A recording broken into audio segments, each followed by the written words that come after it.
अस्सलाम वालेकुम स्टूडेंट्स। कैसे हैं आप? ठीक हैं? खैरियत से हैं?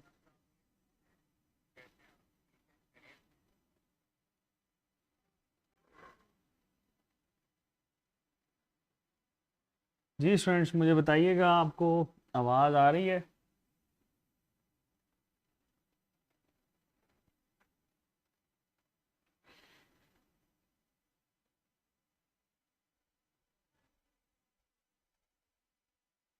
राइस खाने हैं? राइस कौन से वाले राइस हैं भाई? फिर देखते हैं कौन से राइस खाने हैं। चलें जी, आवाज़ आ रही है और हम इसी आवाज़ से स्टार्ट करते हैं। और आज की क्लास का आगाज़, आज मुझे लगता है केमिस्ट्री में आपने काफ़ी ज़्यादा रिएक्शंस पढ़ लिए हैं। बहुत ही ज़्यादा टाइम ले गए हो भाई केमिस्ट्री में। क्या पढ़े थे आज? हाँ, दाल चावल। अच्छा जी, दाल चावल तो लाहौरियों की बड़ी पसंदीदा डिश है। बिल्कुल खाएंगे। लेकिन केमिस्ट्री में तो आप जो है वो भाई बहुत ही ज़्यादा टाइम ले गए हैं आज। चलें, आपकी ये मेहनत इंशाल्लाह रंग लाएगी। अच्छा जी, मुझे बताएं, हम लोगों ने मोनोसेक्राइड्स जो हैं वो डिस्कस कर लिए थे। ठीक है, रिंग को हम लोगों ने डील किया था कि मोनोसेक्राइड जो होते हैं ये हमारे पास रिंग फॉर्म के अंदर आ रहे होते हैं। फिर अल्फा बीटा को डील किया था। अब हम लोग डील करेंगे डाइसेक्राइड्स को। ठीक है जी।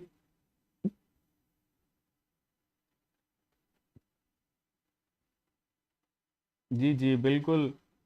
बारिश हो रही है।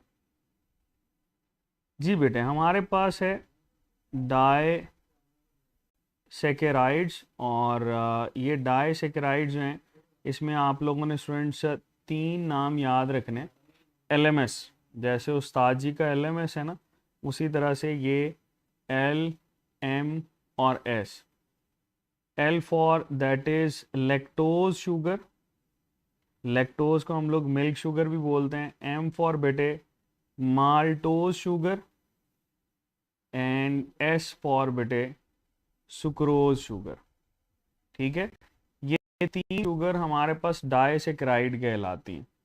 ठीक है, और ये डाइसेक्राइड शुगर्स से आपके पास फिर क्वेश्चन आता है कि भाई कौन सी ऐसी हमारे पास शुगर है जो कि प्योरली एनिमल सोर्स से हासिल होती है। तो आंसर आप लगाओगे मिल्क शुगर। मिल्क शुगर जो है that is purely obtained from animal source. ये बात याद रखना, ये हमारे पास प्योरली एनिमल सोर्स से ऑब्टेन की जाती है। ठीक है, तो ये इसके साथ एसोसिएटेड है। कौन सी ऐसी शुगर है जिसको हम लोग फ्रूट शुगर बोलते हैं? तो बेटे माल्टोज को हम लोग फ्रूट शुगर का नाम दे रहे होते हैं। फिर कौन सी ऐसी शुगर है जो कि हमारे पास बेटे टेबल शुगर कहलाती है? बेटे क्वेश्चंस लास्ट पे लेते हैं। ठीक है साबिर हुसैन, बेटे लास्ट पे क्वेश्चंस लेते हैं, फिर इससे आगे चलेंगे। ठीक है, अभी हम लोग जो है ना इसको थोड़ा सा कवर कर लें, फिर मैं आपके क्वेश्चंस ले लेता हूँ। सुक्रोज जो है इसको हम लोग टेबल शुगर बोलते हैं। ठीक है, that is also known as beet sugar, क्योंकि चुकंदर से आप इसको ऑब्टेन कर रहे होते हैं। तो बेटे ये हमारे पास कुछ तीन शुगर्स हैं। अच्छा, फिर आपके पास ये पूछा जाता है भाई इनकी एंड प्रोडक्ट कौन कौन सी है। देखो, जब भी आप लोग लेक्टोज को तोड़ते हो ना, तो लेक्टोज हमारे पास दो मोनोसेक्राइड्स बनाता है। कौन कौन से? एक बेटे इसमें होता है बीटा गलेक्टोज। ठीक है, प्लस दूसरा इसमें जो होता है उसको हम लोग बोलते हैं बीटा ग्लूकोज। ठीक है, बीटा गलेक्टोज और बीटा ग्लूकोज आ गया। तो मुझे ये बताओ, इसको तोड़ने के लिए फिर एंजाइम कौन सा रिक्वायर्ड होगा? मिल्क शुगर को तोड़ने के लिए एंजाइम होता है लैक्टेज। लैक्टेज जब इस पे एक्ट करेगा तो बीटा गलेक्टोज और बीटा ग्लूकोज बनेगा, and it will form a linkage. इनके दरमियान बेटे ये जो लिंकेज आपके पास आएगा ना, that will be beta 1,4 glycosidic linkage. ठीक है, सिमिलरली अगर हम लोग माल्टोज की बात करें, तो माल्टोज से हमारे पास एंड प्रोडक्ट आती है alpha glucose plus alpha glucose. ठीक है, अल्फा ग्लूकोज और अल्फा ग्लूकोज आती है। और यहाँ पर हम लोग बेटे जिस एंजाइम को डील करते हैं दैट इज माल्टेज। माल्टेज एक एंजाइम होता है जिसको हम लोग यूज कर रहे होते हैं। अगर यहाँ पर आपसे लिंकेज पूछा जाए कि इनके दरमियान लिंकेज कौन सा होता है, तो लिंकेज होता है बेटे alpha linkage, and that is alpha 1,4 glycosidic linkage. अगर हम लोग सुक्रोज की बात करें तो सुक्रोज बेटे हमारे पास एंड प्रोडक्ट इसकी होती है एक तो अल्फा ग्लूकोज, दूसरी बेटे इसमें हमारे पास आ जाती है दैट इज बीटा फ्रुक्टोज। ठीक है, तो ये इसकी एंड प्रोडक्ट है। और इसको तोड़ने के लिए एंजाइम कौन सा रिक्वायर्ड होता है? सुक्रेज। सुक्रेज। तो बेटे इसमें जब हम लोग लिंकेज की बात करते हैं तो दैट विल फॉर्म लिंकेज जिसको हम लोग बोलते हैं अल्फा 1,2 ग्लाइकोसिडिक लिंकेज। ठीक है, तो ये हमारे पास बेटे दो लिंकेज बना रहे होते हैं। अच्छा, फिर आपके पास ये पूछता है कि इनमें से कौन सी ऐसी शुगर है भाई जो नॉन रिड्यूसिंग है। तो आपको पता है ये लैक्टोज और माल्टोज ये दोनों ही रिड्यूसिंग शुगर होती हैं। ठीक है, जबकि सुक्रोज जो है ये बेटे हमारे पास नॉन रिड्यूसिंग शुगर है, that is non reducing sugar. किसको बोल रहे हैं हम लोग? सुक्रोज को। ठीक है, फिर यही सुक्रोज जो है ये याद रखना ये हमारे पास बेटे एक्ट करती है एज ट्रांसपोर्टिंग शुगर। आपने ट्रांसपोर्टेशन इन प्लांट्स डिस्कस किया था, याद है? उसमें ये जो सुक्रोज होती है that acts as transporting sugar.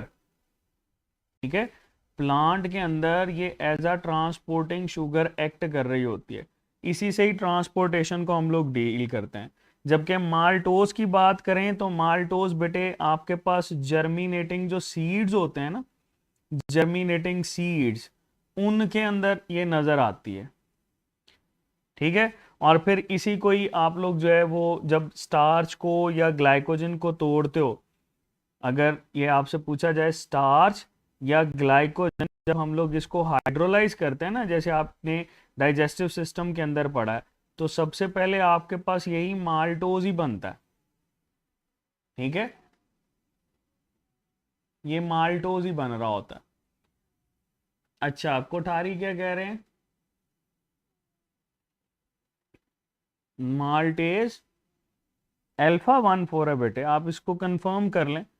ठीक है, दैट इज अल्फा 1,4। अगर आप फिर भी कोई आपके पास ऑथेंटिक सोर्स है तो वो बता दें, वैसे मेरे अकॉर्डिंग तो ये अल्फा 1,4 ही बनती है। ठीक है, चलो एक और शुगर है उसको बेटे यहाँ पर ऐड करो, वो रिड्यूसिंग शुगर होती है, that is refer to as cellobiose. ठीक है, दैट इज सेलोबायोस। ये आपके सिलेबस में तो नहीं है लेकिन सम टाइम बेटे ये ऑप्शन में यूज कर सकता है। सेलोबायोस, सेलोबायोस जो है ये डाइसेक्राइड होता है। ठीक है, सेलोबायोस इज अ डाइसेक्राइड। तो ये कुछ एक्स्ट्रा इसको याद रखना। कौन सी डाइसेक्राइड होती है? रिड्यूसिंग के नॉन रिड्यूसिंग? तो बेटे ये भी हमारे पास रिड्यूसिंग होती है, बेनेडिक्ट सॉल्यूशन के साथ रिएक्ट करती है। ठीक है, तो ये बेटे हमारे पास इसमें हम लोग डील कर रहे होते हैं। ठीक है, ओके। अच्छा, एक क्वेश्चन इसके साथ भी ऐड कर लो। ये जो लैक्टोज है मैंने बताया था कि ये चूंकि एनिमल सोर्स से होती है, इस वजह say that is only found in animals. सिर्फ और सिर्फ जानवरों के अंदर ही बेटे ये आपको नजर आ रही होती है। ठीक है जी, चलो इससे आगे चलते हैं बेटे। हमारे पास दैट इज पॉलीसेक्राइड्स। पॉलीसेक्राइड्स को डील करते हैं।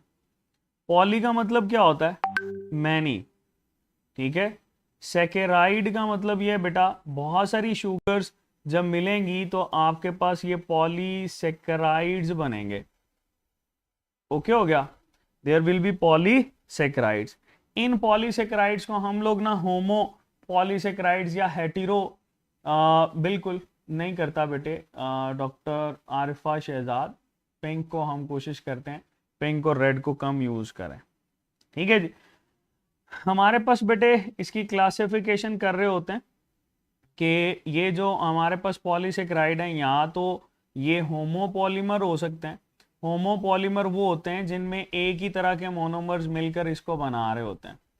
दूसरा बेटे हमारे पास होते हैं हेटेरोपॉलीमर्स। और हेटेरोपॉलीमर्स कौन से होते हैं?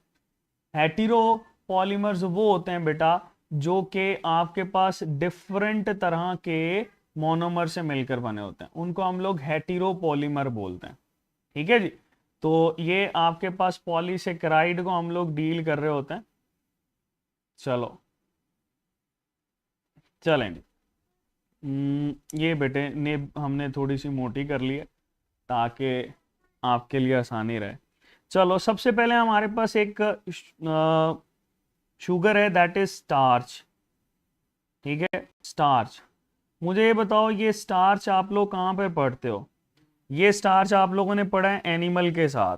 ठीक है, और इस स्टार्च को फर्दर हम लोग दो हिस्सों के अंदर कैटेगराइज कर रहे होते हैं।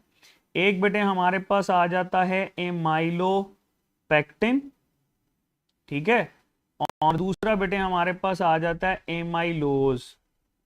एमाइलोपेक्टिन है और दूसरा है एमाइलोज। ठीक है जी।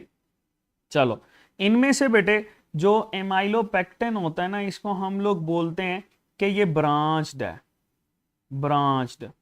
और जो भी ब्रांच्ड होगा, मैं ऑलरेडी हमने प्रीवियसली इसको डिस्कस किया था, इसमें 1,4 लिंकेज और इसके साथ साथ 1,6 ग्लाइकोसिडिक लिंकेज लाजमी होगा।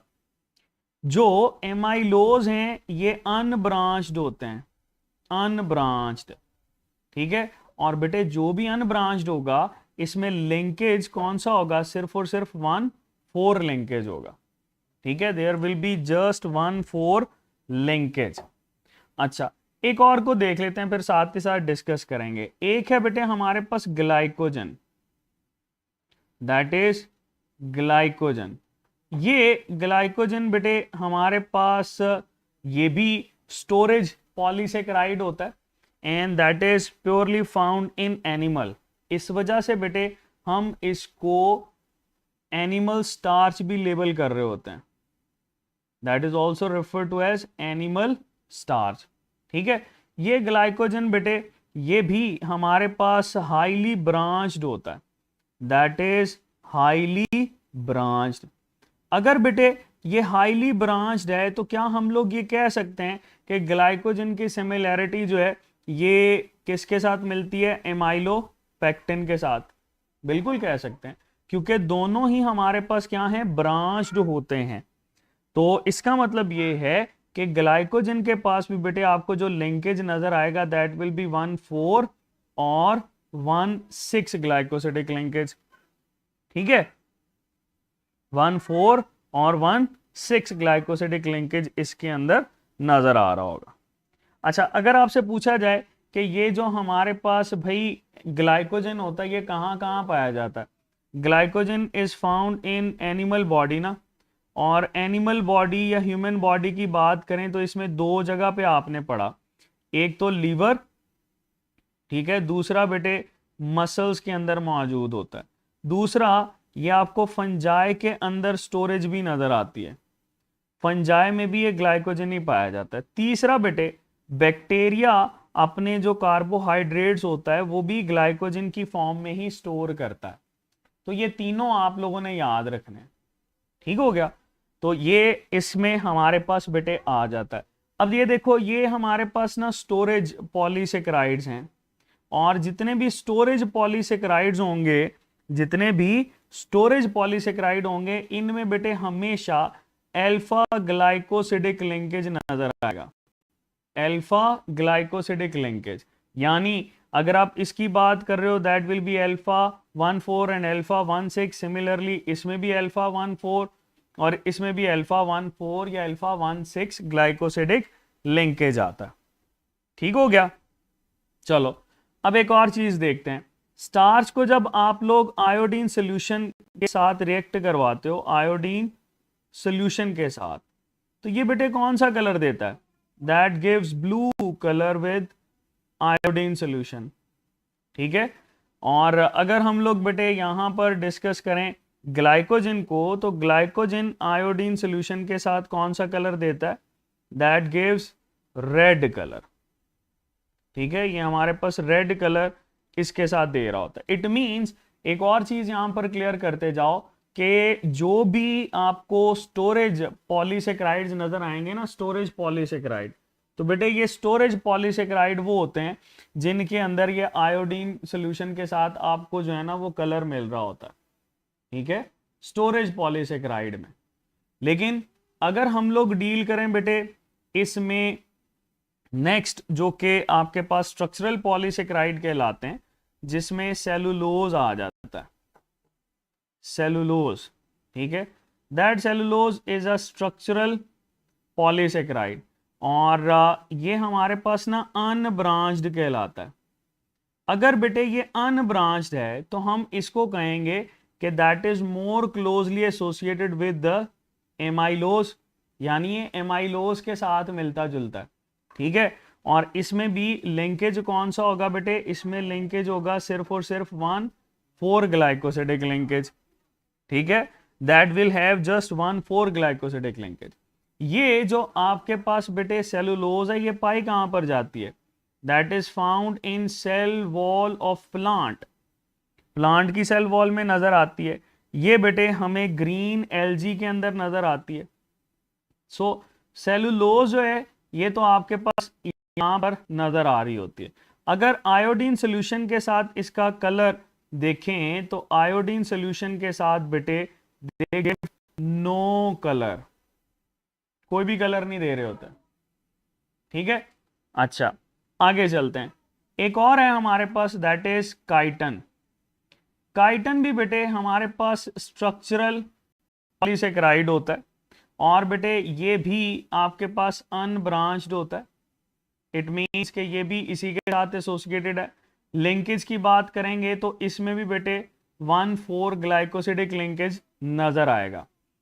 अच्छा, अब क्या ये अल्फा होता है या बीटा होता है? तो ये बात याद रखना, ये काइटन के अंदर और सेलुलोज के अंदर हमेशा बीटा ग्लाइकोसिडिक लिंकेज नजर आएगा, बीटा ग्लाइकोसिडिक लिंकेज, जबकि स्टार्च और ग्लाइकोजन के अंदर अल्फा ग्लाइकोसिडिक लिंकेज नजर आएगा। ठीक है, ये भी कहां पर पाया जाता है बेटा? That is found in cell wall. ठीक है, किसकी सेल वॉल में पाया जाता है? That is found in the cell wall of fungi. Fungi की सेल वॉल में पाया जाता है। ये बेटे एक्सोस्केलेटन ऑफ इंसेक्ट्स में भी पाया जाता है, एक्सोस्केलेटन। ये बेटे सीटे ऑफ एनिलीज। ठीक है, और जब भी हम इसको आयोडीन सोल्यूशन के साथ मिलाते हैं तो बेटे आयोडीन सोल्यूशन के साथ दैट गिव्स नो कलर। ठीक है, ये भी आपके पास आयोडीन सोल्यूशन के साथ कोई भी कलर नहीं दे रहा होता। So that is why we can say that कि ये जो बेटे हमारे पास स्ट्रक्चरल पॉलीसेकेराइड होते हैं ये कोई भी कलर नहीं दे रहे होते।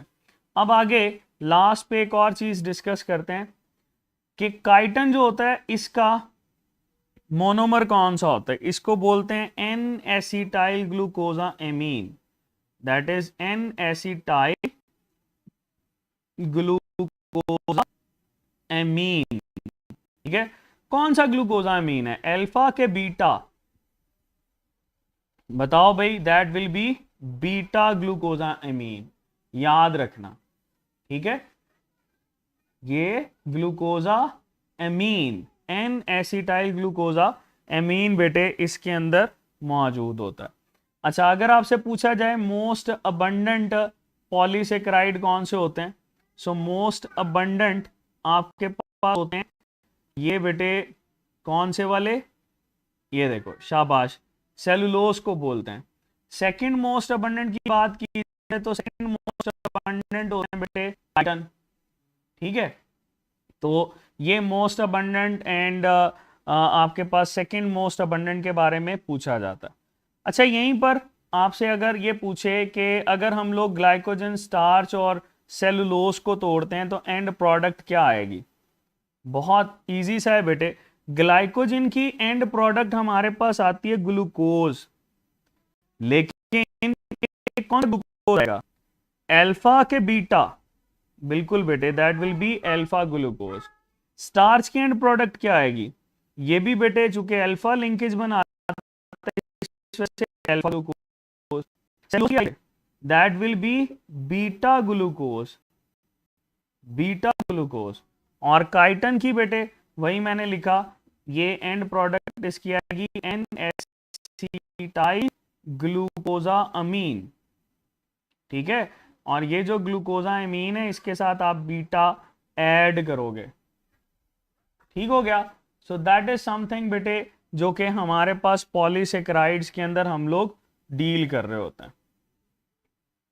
चलो ये हो गया हमारे पास बेटे पॉलीसेकेराइड्स, ठीक है। कार्बोहाइड्रेट्स यहाँ पर हमारे पास खत्म होते हैं। इससे आगे बेटे हम लोग मूव करते हैं टूवर्ड लिपिड्स। लिपिड्स को देखते हैं।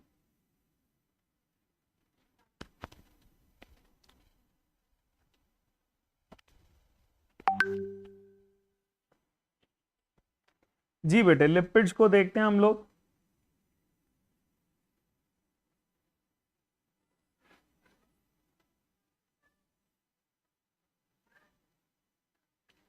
ओके जी बेटे, हमारे पास लिपिड्स जो हैं इसके साथ कुछ क्वेश्चंस ऐड करें। लिपिड्स मोस्ट हेटेरोजीनस कंपाउंड्स होते हैं, they are most heterogeneous molecules, सबसे ज्यादा वैरायटी आपको इसी के अंदर नजर आती है, सबसे ज्यादा वैरायटी, ठीक है। और ये बेटे आपके पास जो लिपिड्स होते हैं इनके बारे में हम ये भी कहते हैं कि ये जितने भी लिपिड्स हैं बेटा, they can never be macromolecules, they can never be macromolecules, यानी जितने भी लिपिड्स हैं ये कभी भी मैक्रोमोलिक्यूल्स नहीं हो सकते। हाँ एक बात जरूर है, ये जो लिपिड्स हैं दे कैन बी पॉलीमर्स, ठीक है, दे कैन बी पॉलीमर्स, लेकिन बेटे ये कभी भी हमारे पास मैक्रोमोलिक्यूल्स नहीं हो सकते, ये बात याद रखिएगा, ठीक है। So most heterogeneous biological molecule, आपने आंसर लगाना है कौन सा है। फिर आपसे पूछेगा कि इनमें से कौन सा ऐसा है जो कि मैक्रोमोलिक्यूल नहीं हो सकता, तो आंसर आएगा लिपिड। अब बेटे इसी लिपिड के साथ आप लोग इसके एलिमेंट्स को डील करते हो कि इसमें कौन कौन से इसेंशियल एलिमेंट्स होते हैं। इसमें कार्बन, इसमें हाइड्रोजन, इसमें ऑक्सीजन, ठीक है। बेटे आवाज आपकी तरफ से मेरे ख्याल से कुछ इशू है, यहां से तो इंटरनेट कनेक्शन ठीक है, ठीक है। कार्बन, हाइड्रोजन और हम लोग इसमें ऑक्सीजन को डील कर रहे होते हैं, ठीक है जी, ओके हो गया। अच्छा इसके अलावा आपको पता है इसमें फॉस्फोरस भी हो सकता है, अगर हम लोग ऐड करने पे आए तो फॉस्फोरस है, नाइट्रोजनस बेसेस हो सकती हैं, ठीक है। फिर टर्पेनॉइड्स के अंदर आइसोप्रेनॉइड सब यूनिट को आप लोग डील करते हो। सफिंगोलिपिड्स की बात करें तो उसमें सल्फर हो सकते हैं, लेकिन जो इसमें इसेंशियल हैं बेटे वो यही हमारे पास तीन होते हैं, कार्बन, हाइड्रोजन और ऑक्सीजन, ठीक है। चलो पहले हम लोग बेटे इसकी कुछ प्रॉपर्टीज को डील करते हैं, कौन कौन सी होती हैं। अच्छा हफ्सा सईद बेटे आप पूछ रही हैं what is the difference between polymer and macromolecule. देखो पॉलीमर तो सिंपल्स है ना, ये आपके पास किसी भी सब यूनिट से मिलकर बनता है। जैसे हमारे पास लिपिड के अंदर एक टाइप है टर्पिनॉइड्स, टर्पिनॉइड्स पॉलीमर होते हैं आइसोप्रेनॉइड सब यूनिट के। लेकिन मैक्रोमोलिक्यूल में ना हम लोग इंक्रीज्ड मॉलिक्यूलर वेट को डील करते हैं, ठीक है। मॉलिक्यूलर वेट जिनका ज्यादा होगा मैक्रोमोलिक्यूल हैं, जिनका मॉलिक्यूलर वेट कम होगा बेटे वो आपके पास माइक्रो मॉलिक्यूल है, ठीक है। चलो ये बेटे हमारे पास इसमें कुछ प्रॉपर्टीज, अब लिपिड्स की प्रॉपर्टीज को डील करते हैं ना। ये लो LIP और बेटे I और D, हम इसी के साथ प्रॉपर्टीज को डील करेंगे। लिपिड्स की प्रॉपर्टी इसके नाम के साथ ही एसोसिएट करके देखते हैं। देखो जी, जब भी आपके पास लिपिड्स के बारे में पूछा जाए तो आपको पता है कि जितने भी लिपिड्स होते हैं भाई, ये सारे के सारे लेयर बनाते हैं हमारे पास। कौन सी layer? They form layer of protection.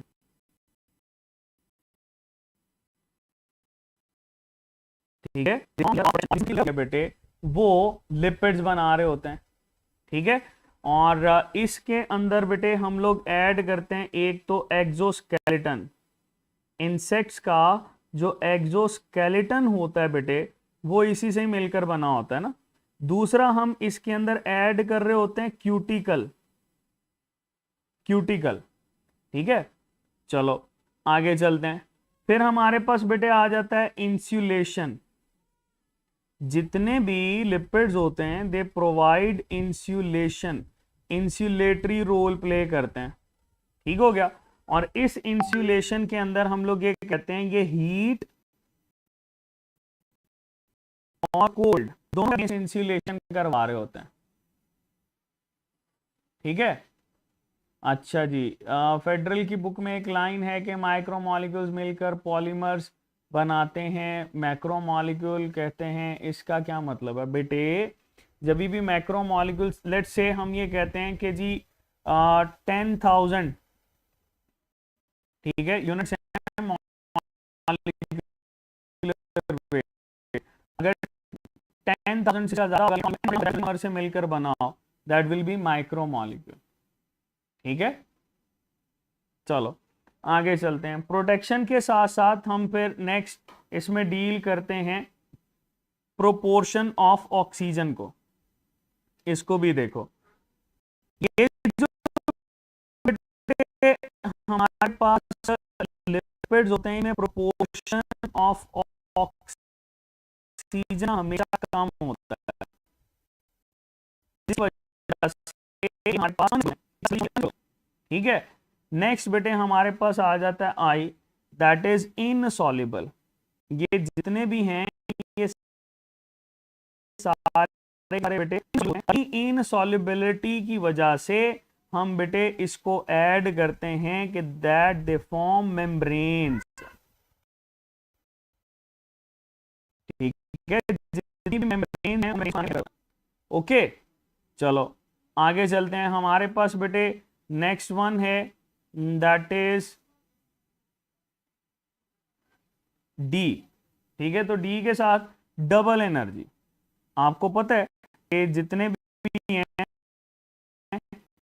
ये हमारे पास डबल एनर्जी स्टोर करते हैं। इससे डबल एनर्जी स्टोर करते हैं, double energy as compare to carbohydrate.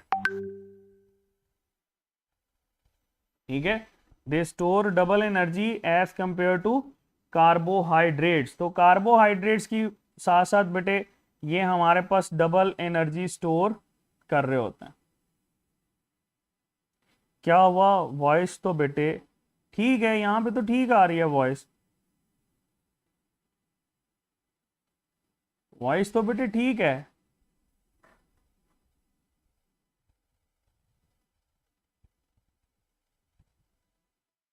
जी जी, क्या मसला क्या आ रहा है बेटे वॉइस में?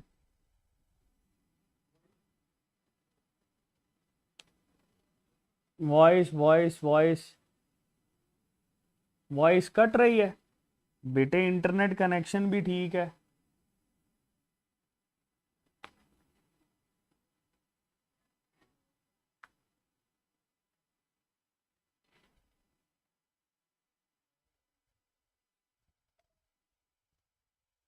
चलो इसको आप यहीं पे जो है ना थोड़ा सा डिस्कस कर लो। ठीक है, फिर कल हम लेंथी क्लास के अंदर ना मज़ीद उसमें इंटरनेट कनेक्शन जो है वो हम चेंज करके देखेंगे। चलो मैंने ये बताया कि they store double energy as compare to carbohydrates. कैसे? क्योंकि बेटे इनके अंदर कार्बन और हाइड्रोजन बॉन्ड जो होते हैं वो ज्यादा होते हैं। जितने ज्यादा कार्बन हाइड्रोजन बॉन्ड होंगे ना, उतना ही ज्यादा बेटे आपके पास एनर्जी स्टोर करेगा, जबकि ऑक्सीजन कम होने की वजह से स्टेबिलिटी कम होगी। और इसकी एग्जांपल हमारे पास मिलती है C57, H110 और O6। ठीक है जी। ये बेटे हमारे पास ऐसा मॉलिक्यूल है जिसको ट्राइस्टीरीन बोलते हैं। ये ट्राइस्टीरीन बेटे आपके पास एसोसिएशन शो करता है कि जी हमारे पास, चलो अब ठीक है ना, चलो ठीक हो गया। ट्राइस्टीरीन जो होता है ना, ये बेटे हमारे पास ऑक्सीजन कंटेंट कम रखता है, जिसकी वजह से इसकी स्टेबिलिटी कम होती है। कार्बन हाइड्रोजन बॉन्ड ज्यादा रखता है, जिसकी वजह से बेटे ये हमारे पास क्या करेगा, एनर्जी ज्यादा स्टोर करेगा। चलो एक बात याद रखना, इसमें ट्रेंड होता है फैटी एसिड्स के अंदर कि जैसे जैसे आप नंबर ऑफ कार्बन एटम्स को बढ़ाते जाओगे ना, इसकी सॉल्युबिलिटी बढ़ती जाएगी। लेकिन ये सॉल्युबिलिटी किस में है? That is solubility in organic solvents. ये ऑर्गेनिक सॉल्वेंट्स हम इसको डील करते हैं। ठीक है। फिर अगर हम लोग नंबर ऑफ कार्बन एटम्स को बढ़ाते जाएंगे तो इसका जो मेल्टिंग पॉइंट होगा ना बेटे, वो भी आपके पास इंक्रीज करेगा। ठीक है, ये भी आपके पास इंक्रीज करेगा। लेकिन ये दोनों करेक्टर आपके पास तब इफेक्टिव होंगे जब या तो सैचुरेटेड फैटी एसिड को आप लोग डील करो या अनसैचुरेटेड फैटी एसिड को डील कर रहे हो। ठीक है, तो फैटी एसिड बड़े इंपॉर्टेंट हैं, क्योंकि फैटी एसिड अगर आप डिस्कस करते हो ना, तो फैटी एसिड की वजह से बेटे आपके पास बहुत सारी चीजें जो हैं वो क्लियर हो जाती हैं। ओके, चलो फैटी एसिड बेटे हमारे पास इनकी अगर क्लासिफिकेशन की बात करें तो फैटी एसिड आपको पता है कि ये डेरिवेटिव होते हैं किसके? कार्बोक्सिलिक एसिड्स के। फैटी एसिड ये बेटे हमारे पास डेरिवेटिव्स होते हैं कार्बोक्सिलिक एसिड के, RCOOH हम लोग बोलते हैं। ठीक है, RCOOH बेटे हम इसको बोल रहे होते हैं। और इसमें एक और चीज हम ये मेंशन करते हैं कि इसमें कार्बन नंबर जो होते हैं ये 2 से रेंज करते हैं कहां तक बेटे? मैक्सिमम कितने हो सकते हैं? 30 तक। ठीक है, लेकिन हमेशा आप इसमें इवन नंबर को डील करोगे। ऐसा नहीं है कि आपके पास 1 है, 3 है, 5 है, 7 है, ऐसा नहीं है, हमेशा इवन नंबर होंगे। ठीक है जी। चलो फैटी एसिड में आप लोगों ने एक पढ़े होंगे acetic acid. Acetic acid, acetic acid के अंदर बेटे 2 कार्बन होते हैं। एक हमारे पास होता है ब्यूटायरिक एसिड। ठीक है, ब्यूटायरिक एसिड बेटे वो है जिसके अंदर 4 कार्बन होते हैं। एक होता है बेटे हमारे पास पामिटिक एसिड। पामिटिक एसिड वो है बेटे जिसमें हमारे पास 16 कार्बन होते हैं। ठीक है, एक बेटे हमारे पास होता है stearic acid. There is stearic acid. Stearic acid जो होता है ये 18 कार्बन कंटेन करता है। दैट कंटेन्स 18 कार्बन, लेकिन ये सैचुरेटेड की कैटेगरी में है। अच्छा, फिर हमारे पास बेटे आ जाता है ऑयलिक एसिड। ऑयलिक एसिड, ठीक है जी, ऑयलिक एसिड के अंदर 18 कार्बन होते हैं, लेकिन ये अनसैचुरेटेड है। एक हमारे पास आता है लिनोइलिक एसिड। लिनोइलिक एसिड, इसमें भी बेटे 18 कार्बन हैं, लेकिन ये भी अनसैचुरेटेड होता है। लेवल ऑफ अनसैचुरेशन बेटे ये आपके पास डिपेंड करता है कि ये कितने डबल बॉन्ड हैं। ठीक है, क्योंकि आप लोगों ने ये पढ़ा है ना कि हमारे पास इसमें जो बॉन्ड्स होते हैं वो बेटे अप टू 6 हो सकते हैं। डबल बॉन्ड्स की बात करोगे तो डबल बॉन्ड मिनिमम 1 मैक्सिमम बेटे इसमें 6 होगा। ठीक है, चलो सोर्स भी ऐड करते जाओ। एसिटिक एसिड जो होता है इसका सोर्स क्या है? विनेगर। रेड यूज नहीं करना, तो हम वापस आ जाते हैं। ब्यूटायरिक एसिड का सोर्स क्या होता है बेटा? ये हम लोग बटर मेंशन करते हैं। पामेटिक एसिड ये हम लोग पाम ट्री से हासिल कर रहे होते हैं। ठीक है, प्लांट सोर्स से हमारे पास ये आता है। और सीरिक एसिड जो है बेटा, ये ज़्यादातर आप जो घर में फैट्स और ऑयल्स यूज करते हो ना, उनके अंदर ये स्टेरिक एसिड होता है। ऑलिक एसिड जो है बेटा, ये हम लोग ऑलिव्स से हासिल करते हैं। और लिनोइलिक एसिड जो है बेटा, that is also refer to as vegetable oil.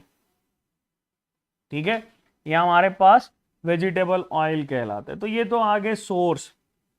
अब बात करते हैं इनमें से सैचुरेटेड कौन कौन से होते हैं और अनसैचुरेटेड कौन से होते हैं। बेटे ये जो फर्स्ट 4 हम लोगों ने पढ़े थे, जिसमें एसिटिक एसिड है, ब्यूटायरिक एसिड है, पामेटिक एसिड है और स्टेरिक एसिड है, ये सारे के सारे ना सैचुरेटेड होते हैं। All of these are saturated. ठीक है, और जो सैचुरेटेड फैटी एसिड्स होते हैं they are refer to as fats. हम इनको फैट लेबल करते हैं। ठीक है, और बेटे इसके नीचे चलो तो ये ऑयलिक एसिड, लिनोइलिक एसिड और एक वर्नोलिक एसिड भी होता है। ये सारे के सारे बेटे अनसैचुरेटेड होते हैं, दे आर अनसैचुरेटेड। ठीक है, तो ये बेटे हमारे पास इसकी सैचुरेशन और अनसैचुरेशन को डील करते हैं। अब आ जाते हैं इसके मेल्टिंग पॉइंट की तरफ। मेल्टिंग पॉइंट देखो जरा, एसिटिक एसिड का मेल्टिंग पॉइंट है 16.6 डिग्री सी, फेडरल के अंदर मेंशन्ड है ये। ब्यूटायरिक एसिड का होता है -8 डिग्री सी। ठीक है, पामेटिक एसिड का होता है बेटा 63.1 डिग्री सी। अब मुझे यहाँ पे थोड़ा सा मसला है। हमने ये पढ़ा था कि नंबर ऑफ कार्बन एटम बढ़ाओगे तो मेल्टिंग पॉइंट बढ़ेगा, जबकि यहां पर क्या हुआ, एसिटिक ये जो एसिटिक एसिड है इसका 16.6 है और ब्यूटायरिक एसिड का क्या हो गया, -8 डिग्री सी। अब मुझे ये बताओ कि ये हमारे पास ऐसा क्यों है, किस वजह से है? इज देयर एनी कोई स्पेसिफिक रीजन है या वैसे ही है? याद रखना, ये जो एसिटिक एसिड है ना, ये ट्रेंड को फॉलो नहीं करता। That is why that is not true fatty acid. ये बेटे हमारे पास ट्रू फैटी एसिड नहीं होता। कौन? ये बेटे acetic acid, that is not true fatty acid. ठीक है, लेकिन इसका मेल्टिंग पॉइंट याद रख लेना, ये आपके काम आएगा। अच्छा, फिर बेटे एक और सवाल आता है कि ये जो पामेटिक एसिड है, पामेटिक एसिड का मेल्टिंग पॉइंट जो है ये हमारे पास जो ब्यूटायरिक एसिड होता है इससे कितने डिग्री से ज्यादा है? बताओ कितने डिग्री से ज्यादा होता है भाई? देखो हम कैसे मेजर करते हैं, 63.1 डिग्री सी -8 डिग्री सी। ठीक है, तो 63.1 माइनस माइनस प्लस हो जाएगा, तो ये बेटे आपके पास आ जाएगा 71.1 डिग्री सी। तो अगर आपसे ये सवाल पूछा जाए कि भाई बताओ ये कितने डिग्री सी ज्यादा होता है, तो बड़ा सिंपल सा आंसर होगा 71.1 डिग्री सी। किसका? पामेटिक एसिड का मेल्टिंग पॉइंट ज्यादा है किस से बेटे? आपके पास ब्यूटायरिक एसिड से। ठीक है, that is increase as compare to butyric acid. फिर बेटे हमारे पास आ जाता है स्टेरिक एसिड। स्टेरिक एसिड का मेल्टिंग पॉइंट जो होता है दैट इज 70 डिग्री सी। ठीक है, ये बेटे हमारे पास होता है 70 डिग्री सी, जिसको हम लोग डील कर रहे होते हैं। ठीक है, 70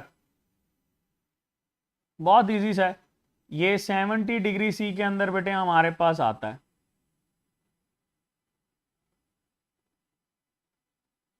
ठीक है जी, चलो नेक्स्ट हमारे पास है बेटे ऑयलिक एसिड, जो कि ऑलिव से हमारे पास रिसीव होता है और इसका जो मेल्टिंग पॉइंट है ये 4 डिग्री सी है और बेटे लिनोइलिक एसिड का -5 डिग्री सी है।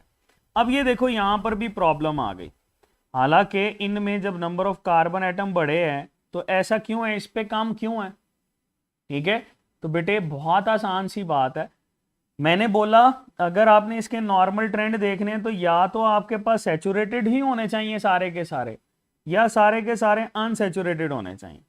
ऑयलिक एसिड होता है बेटे मोनो अनसैचुरेटेड, ठीक है, तो यहां पर मैं लिख देता हूं ऑयलिक एसिड के अंदर एक डबल बॉन्ड पाया जाता है, मोनो अनसैचुरेटेड है, तो मोनो अनसैचुरेटेड होने की वजह से इसके कार्बन 9 और कार्बन 10 पे आपको एक डबल बॉन्ड नजर आता है, ठीक है, जबकि लिनोइलिक एसिड ये बेटे इसी का ही डेरिवेटिव होता है, और इसमें अगर आपसे पूछा जाए कितने डबल बॉन्ड होते हैं तो there are 3 double bond in, कितने डबल बॉन्ड होते हैं? 3 डबल बॉन्ड होते हैं, ठीक है। ओके बेटे, नेक्स्ट टाइम अनिला बेटे हम वाइट स्लाइड्स पे इंशाल्लाह कर लेंगे, ठीक है, ये बात याद रखना, इसमें 3 डबल बॉन्ड है, इस वजह से ये भी ट्रेंड आपके पास जो है इसमें थोड़ा सा वेरी कर रहा होता है। ओके, तो ये एसिटिक एसिड के हवाले से आप लोगों ने चीजें याद रखनी है। आगे थोड़ा सा जल्दी से क्विकली हम देखते हैं कि इसमें फैट और ऑयल के अंदर क्या डिफरेंस होता है। What is the difference between fat and oil? ठीक है, जितने भी बेटे फैट्स होते हैं ना ये हमारे पास सैचुरेटेड फैटी एसिड्स बनाते हैं, ठीक है, यहां पर हम कह देते हैं सैचुरेटेड फैटी एसिड्स जो हैं ये बेटे हमारे पास फैट्स बनाते हैं, और अनसैचुरेटेड फैटी एसिड क्या बनाते हैं बेटा?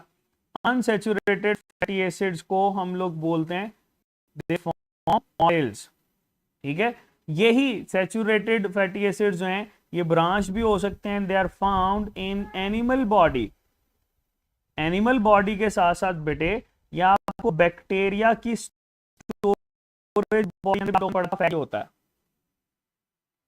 ओके, अच्छा, ऑयल्स जो होते हैं बेटा ये हमारे पास पाए जाते हैं प्लांट की बॉडी के अंदर, इन प्लांट की बॉडी।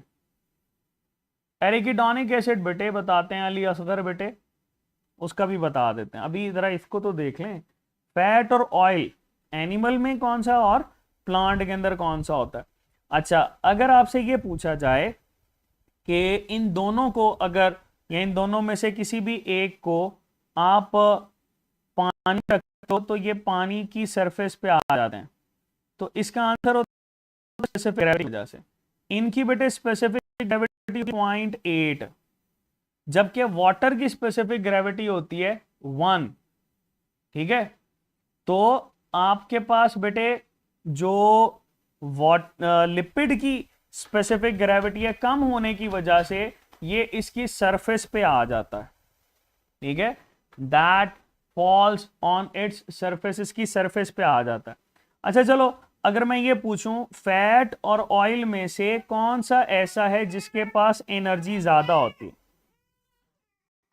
बताओ बेटे, इनमें से एनर्जी किसके पास ज्यादा होगी?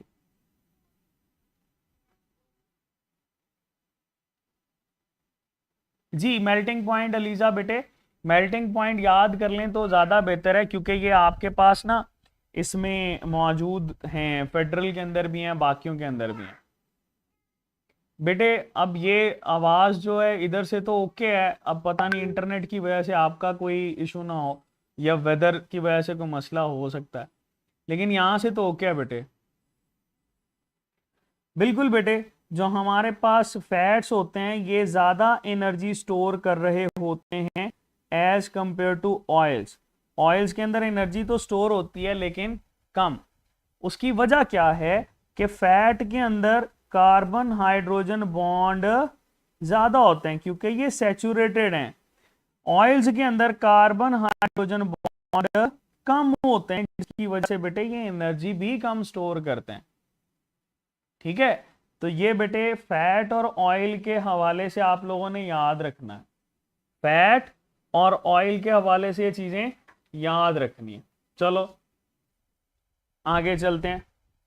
एक और बाकी इसकी क्लासेस को डिस्कस करने से पहले हम ज़रा देख लेते हैं कि जनरल क्लासिफिकेशन में ये लिपिड्स आप किस किस तरह से क्लासिफाई कर रहे हो। तो बेटे अगर हम इसकी क्लासिफिकेशन को डील करें तो क्लासिफिकेशन तो डिफरेंट कैटेगरीज की बेस के ऊपर भी की जा सकती है, लेकिन ये वही क्लासिफिकेशन है जो आप इसके कॉम्प्लेक्स और डेराइव्ड होने की बेस के ऊपर करते हो। बेटे बैक्टीरिया वाला पॉइंट मैंने ये बताया इरफान बेटे कि जो बैक्टीरिया होते हैं उन बैक्टीरिया की बॉडी के अंदर भी जो लिपिड स्टोरेज मटेरियल होता है ना वो फैट ही होता है बेटे। ठीक है, मैंने ये बताया वो एनिमल के साथ रिजेम्बलेंस रखता है। तो क्लासिफिकेशन में हमारे पास बेटे ये सिंपल आ जाते हैं। ठीक है, सिंपल वो वाले लिपिड्स होते हैं बेटे जो कि सिर्फ दो मॉलिक्यूल से मिलकर बने होते हैं, याद रखना। सिंपल में वो होते हैं जो कि आपके पास फैटी एसिड्स प्लस अल्कोहल या ग्लिसरॉल से मिलकर बने होते हैं। ठीक है, मतलब ये उनमें लाजमी हो। तो देखो जरा हमारे पास ये जो सिंपल हैं, सिंपल की कैटेगरी के अंदर बेटे हमारे पास ना दो चीजें आ जाती हैं, जिनमें से सबसे इंपॉर्टेंट है एसाइल ग्लिसरॉल। सबसे इंपॉर्टेंट इसमें होते हैं एसाइल ग्लिसरॉल जो कि सिंपल फैटी एसिड की कैटेगरी के अंदर आते हैं। दूसरा बेटे इसमें होते हैं वैक्सेस। ठीक है, लिनोइलिक एसिड में बेटे 3 डबल बॉन्ड है, बाकी मैं इसको कंफर्म तो कर लेता हूं, मेरे ख्याल से तो 3 ही है। आप देख लें इसको कि लिनोइलिक एसिड के अंदर कितने डबल बॉन्ड होते हैं। ठीक है, मेरे ख्याल से तो 3 है।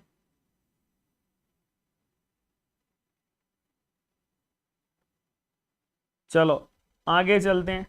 हमारे पास बेटे इसमें कॉम्प्लेक्स मॉलिक्यूल्स आ जाते हैं।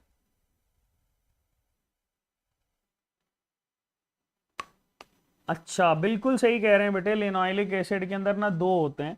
ये इसको करेक्ट कर लीजिएगा, ये मैंने कंफर्म किया, हमारे पास यहाँ पे गलत है। लिनोइलिक एसिड के अंदर 2 डबल बॉन्ड होते हैं, 2 डबल बॉन्ड्स। ठीक है जी, थैंक यू बेटे, ये इसको करेक्ट कर लीजिएगा, बिल्कुल सही कह रहे हैं ये। नेक्स्ट है बेटे हमारे पास सिंपल के बाद that is complex lipids. Complex lipids कौन से होते हैं? कॉम्प्लेक्स लिपिड्स ऐसे लिपिड्स को बोलते हैं जिनमें बेटे आपके पास आ जाते हैं फॉस्फोलिपिड्स। ठीक है, विच इंक्लूड्स फॉस्फोलिपिड्स। लिपिड्स इनमें आ जाते हैं, इसी के साथ साथ बेटे इसमें ग्लिसरॉल आ जाते हैं। ठीक है, ग्लिसरॉल ग्लाइकोलिपिड्स और लिपोप्रोटीन्स, ये हमारे पास मौजूद होते हैं किसमें? कॉम्प्लेक्स के अंदर।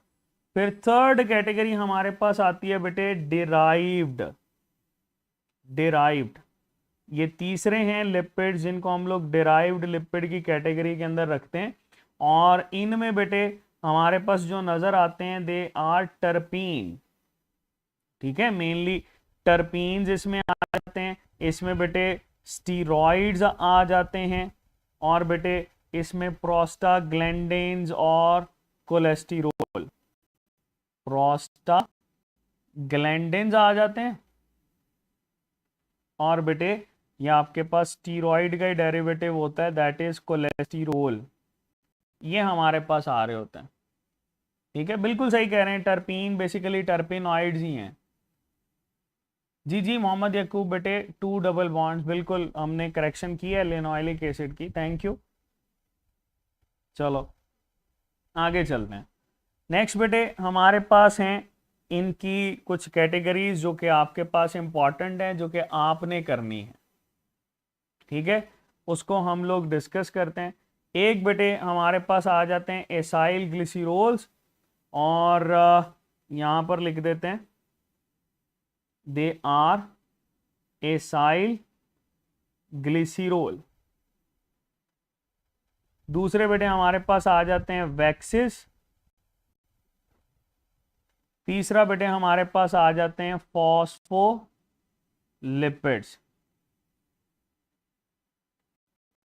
ठीक है जी। अच्छा, चौथी टर्पिनॉइड है। टर्पिनॉइड हम यहाँ पे ऐड नहीं कर रहे फिलहाल, आप इसकी कॉम्पोजिशन को डिस्कस करोगे और सवालों को डील करोगे। पहला सवाल, कौन सा बेटे ऐसा है जो कि मोस्ट अबंडेंट है आपके पास किंगडम एनिमेलिया के अंदर? तो किंगडम एनिमेलिया के अंदर बेटे हमारे पास मोस्ट अबंडेंट नजर आते हैं एसाइल ग्लिसरॉल। पहला सवाल क्या है? They are most abundant. ठीक है, और इनका काम क्या होता है? Energy storage. ये बेटे हमारे पास एनर्जी स्टोरेज करवाना इनका काम है। ठीक है, फिर हमारे पास आ जाते हैं वैक्सेस। ये जो बेटे वैक्सेस होते हैं ना, ये प्रोटेक्टिव रोल प्ले करते हैं। They play protective role. ठीक है, फिर है जी हमारे पास बेटे ये फॉस्फोलिपिड्स। फॉस्फोलिपिड्स क्या करते हैं? They form membranes. ये बेटे हमारे पास मेम्ब्रेन्स जो होती हैं उनको बनाना इनका काम होता है। ठीक है चलो, ये बेटे एसाइल ग्लिसरॉल, वैक्सेस, फॉस्फोलिपिड्स। अच्छा, मजीद क्वेश्चंस डील करते हैं, लेकिन उससे पहले आप इसकी कॉम्पोजिशन देख लो। एसाइल ग्लिसरॉल के लिए आपने याद रखना है Fa, वैक्सेस के लिए आपने याद रखना है फाका, और फॉस्फोलिपिड्स के लिए याद रखना है फ्राई पैन। क्या बोला मैंने? Fa, फाका, फ्राई पैन। मेरे साथ बोलो, ये बेटे एसाइल ग्लिसरॉल के लिए Fa, वैक्सेस के लिए फाका, और फॉस्फोलिपिड के लिए फ्राई पैन। क्या है? Fa, फाका, फ्राई पैन। दोबारा से बोलो, Fa, फाका, फ्राई पैन। ठीक है, लास्ट टाइम, Fa, फाका और फ्राई पैन। चलो इसमें देखते हैं कंपोनेंट्स। एसाइल ग्लिसरॉल जो होता है बेटे, इसमें दो आपको कंपोनेंट्स नजर आते हैं। F फॉर फैटी एसिड्स, इनमें मौजूद होते हैं fatty acids, and A for बेटे इनमें मौजूद होते हैं अल्कोहल्स। ठीक है, लेकिन जो अल्कोहल्स इसमें नजर आते हैं उनको ग्लिसरॉल बोलते हैं, मतलब 3 OH group containing alcohols. Okay हो गया, आगे चलते हैं। नेक्स्ट है वैक्सेस। वैक्सेस जो है बेटा, इनमें F फॉर फैटी एसिड। ठीक है, A फॉर बेटे इनमें आ जाएगा अल्कोहल्स,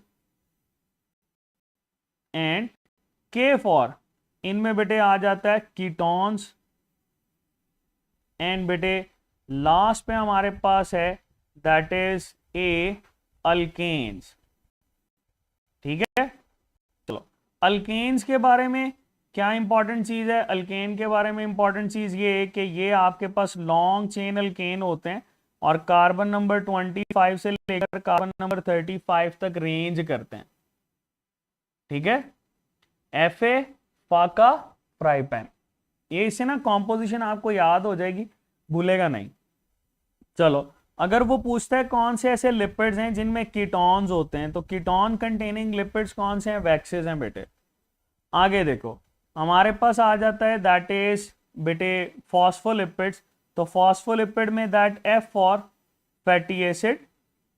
ठीक है, दैट P फॉर बेटे फॉस्फोरिक एसिड।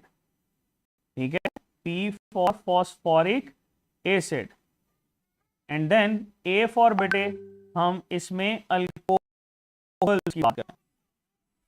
ठीक है, ये जो 3 कंपोनेंट्स हैं, जिसमें फैटी एसिड है, जिसमें आपके पास फॉस्फोरिक एसिड और अल्कोहल है बेटा, ये हमारे पास मिलकर बनाते हैं phosphatidic acid. They form phosphatidic acid. ठीक है, अच्छा, अगर इस फॉस्फेटिडिक एसिड के अंदर हम लोग ऐड कर दें ना बेटे, किसको? नाइट्रोजिनस बेस को। अगर हम इसमें ऐड कर दें नाइट्रोजिनस बेस को, तो तब हमारे पास बन जाएगा फॉस्फोलिपिड। ठीक है, ये जो नाइट्रोजनस बेस होती है बेटे, इसमें हम लोग ऐड कर सकते हैं कोलीन होती है, इसमें बेटे हम ऐड कर सकते हैं सीरीन होती है जो कि अमाइनो एसिड है, इसमें इथेनोलेमीन हो सकती है, ठीक है, और बेटे इसमें हमारे पास आइनोसिटोल हो सकता है। आइनोसिटोल ये इनको हम लोग बोलते हैं नाइट्रोजन कंटेनिंग अल्कोहल्स। चलो आगे चलते हैं, हम जरा एसाइल ग्लिसरॉल को देखते हैं। एसाइल ग्लिसरॉल में ना आपके पास अगर पूछा जाए कि भाई इसका जो स्ट्रक्चरल मॉलिक्यूल या सेंट्रल मॉलिक्यूल अगर पूछे कि सेंट्रल मॉलिक्यूल कौन सा होता है, तो आपने बताना है ग्लिसरॉल होता है। इसमें बेटे 3 कार्बन होते हैं, ठीक है, और इसमें हर साथ OH ग्रुप यानी 3 अल्कोहलिक ग्रुप, इसको बैलेंस कर लो, H2 H और H2 बेटे, ये हमारे पास आ जाता है। ये क्या है, दैट इज ग्लिसरॉल बेटे, ये हमारे पास ग्लिसरॉल होता है, ठीक है, दैट इज ग्लिसरॉल। ये हम लोग ग्लिसरॉल को डील कर रहे हैं।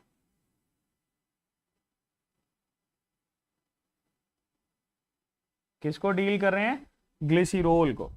अच्छा, अगर बेटे ग्लिसरॉल के साथ हम लोग फैटी एसिड ऐड करते हैं, चलो फैटी एसिड का जनरल फॉर्मूला हम लोगों ने क्या पढ़ा था, दैट इज RCOOH। बेटे इतना डिफिकल्ट कैसे, हम आसान तो कर रहे हैं ना लीजा बेटे। चलो ये हमारे पास आ जाता है OOH and that is R, ठीक है। तो ये बात याद रखना बेटे, हमारे पास जब भी ये रिएक्ट करेंगे तो that would be just like this, इसमें से एक वाटर मॉलिक्यूल निकलेगा, there will be release of 1 water molecule. And remember कि हमारे पास बेटे जब भी एक ग्लिसरॉल मतलब 1 ग्लिसरॉल मिला प्लस इसके साथ एक फैटी एसिड मिल गया, तो बेटे इनके रिएक्ट से हमें मिलेगा मोनो एसाइल ग्लिसरॉल। इनके रिएक्शन से क्या मिलेगा, मोनो एसाइल ग्लिसरॉल। ओके, अच्छा क्या mono acyl glycerol neutral lipid होता है, कभी भी नहीं, that is not a neutral lipid, ठीक है। न्यूट्रल लिपिड तब होगा जब बेटे इसके पास फ्री OH ना हो। अगर हम लोग यहां पे बेटे एक और फैटी एसिड ऐड करते हैं, तो एक और फैटी एसिड ऐड करने से एक और वाटर मॉलिक्यूल रिमूव होगा, ठीक है, वाटर मॉलिक्यूल रिमूव हुआ, और यहां पर हम फिर ऐड कर सकते हैं कि जब भी एक ग्लिसरॉल 1 ग्लिसरॉल और इसके साथ 2 फैटी एसिड ऐड करो तो क्या बनता है बेटा, that will be refer to as diacylglycerol. ये डायएसाइल ग्लिसरॉल बेटे ये भी हमारे पास न्यूट्रल लिपिड नहीं होता, ठीक है। चलो एक और फैटी एसिड ऐड करते हैं, और बेटे ये फैटी एसिड है RCOOH। यहां पर भी जब हम इसका रिएक्ट करवाते हैं तो बेटे ये वाटर मॉलिक्यूल निकलेगा, ठीक है, और रिजल्टेंट हमारे पास क्या आया, देखो जब भी 1 ग्लिसरॉल और इसके साथ 3 फैटी एसिड मिलेंगे तो मिलने से क्या बनेगा, triacylglycerol, that will form triacylglycerol, या इसको ट्राइग्लिसराइड, या बेटे इसको हम लोग बोलते हैं न्यूट्रल लिपिड्स, क्योंकि इसके पास अब फ्री OH ग्रुप मौजूद नहीं है, ठीक है। बेटे यकूब बेटे ये PTB के अंदर ना गलत है, आपने इसको ही फॉलो करना है, ठीक है। ये सही है जो हमारे पास है PTB के अंदर बेटे, वो एरर है, आप उसको छोड़ दें, वो गलत है।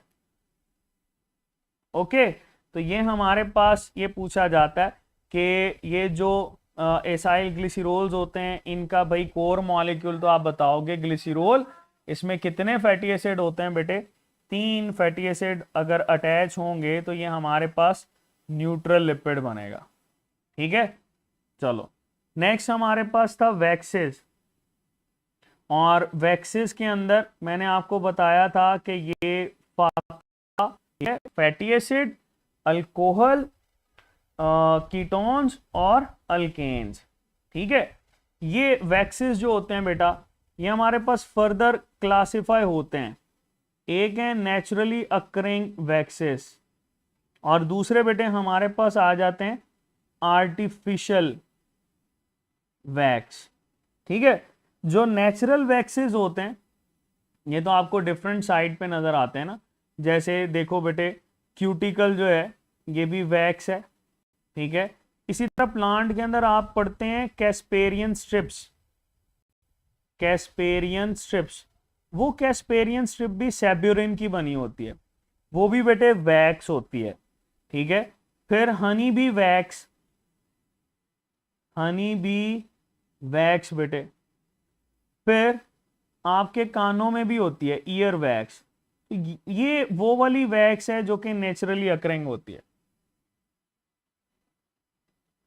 ठीक है, अच्छा, और ये जो आर्टिफिशियल होती है बेटे, ठीक है बेटे, बस हम इसको वैक्सेस को करके वाइंड अप करते हैं, बाकी कल कर लेंगे, कोई मसला नहीं।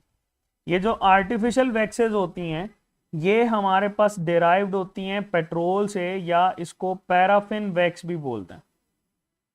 ठीक है, और फिर इसके अलावा कुछ हॉट वैक्स और कोल्ड वैक्स भी करते हैं जो कि हेयर रिमूवल के लिए इस्तेमाल होती हैं।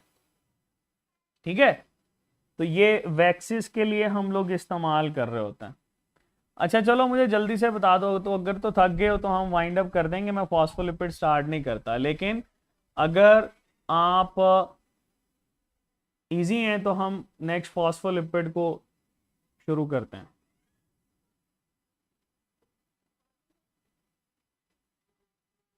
जल्दी से बताओ।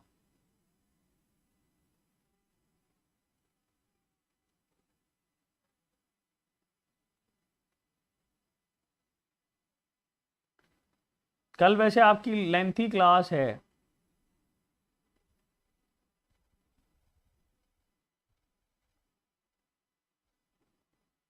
कल लेंथी क्लास है, उसमें हम लोगों ने प्रोटीन्स, न्यूक्लिक एसिड में तो सिर्फ और सिर्फ आरएनए है, और कॉन्जुगेटेड मॉलिक्यूल्स और एंजाइम करेंगे। चलें ठीक है, मोस्ट ऑफ द स्टूडेंट्स जो हैं ये मेरे ख्याल से आज काफ़ी ज़्यादा केमिकल रिएक्शंस कर करके ना थक गए हैं। चलो अनिला बेटे कोई बात नहीं, मेजोरिटी बच्चे जो हैं वो अगर फिजिबल नहीं है तो हम जो है वो कल की क्लास में इसको कवर कर लें। कल आपका ये यूनिट 2 जो है ना एंजाइम के साथ कंप्लीट हो जाएगा। ठीक है जी, ये याद रखना मैंने क्या बोला था, यही आपके पास क्वेश्चन आएगा बेटा। FA किसके लिए है? इसाइल ग्लिसरॉल के लिए। फाका किसके लिए? वैक्सेस के लिए। और फ्राई पैन किसके लिए बेटा? फॉस्फोलिपिड्स के लिए। इसको याद रखना, बाकी फिर हम लोग कल डिस्कस करेंगे। ठीक है जी, कोई सवाल है तो उसको लिख लें, कल ही हम लोग, हमारी लेंथी क्लास है तो कल हम लोग ना इसको डिस्कस करेंगे। ओके बेटे, अल्लाह हाफिज़।